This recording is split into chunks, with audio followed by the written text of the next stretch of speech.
والصاحب من مستصحبه ترد عليكم فتنتهم شوهاء مخشية وقطعا جاهلية ليس فيها منار هدى ولا علم يرى نحن أهل البيت منها بمنجاه ولسنا فيها بدعاه.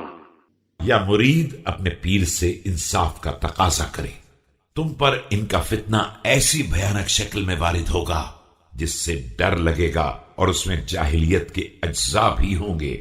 نہ کوئی منارہ ہدایت ہوگا اور نہ کوئی راستہ دکھانے والا پرچم. بس ہم اہل بیت ہیں جو اس فتنے سے محفوظ رہیں گے اور اس کے دائیوں میں سے نہ ہوں گے. ثم يفرجها الله عنكم كتفريج الأديم بمن يسومهم خسفا ويسوقهم عنفا ويسقيهم بكأس مسبرة لا يعطيهم إلا السيف ولا يحلسهم إلا الخوف.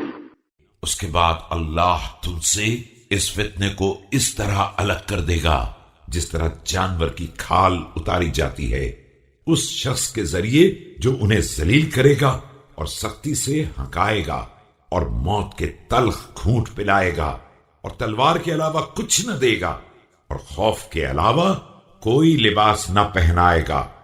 فعند ذلك تبت قريش بالدنيا وما فيها لو يرونني مقاما واحدا ولو قطر جزور لأقبل منهم ما أطلب اليوم بعده فلا يعطونني.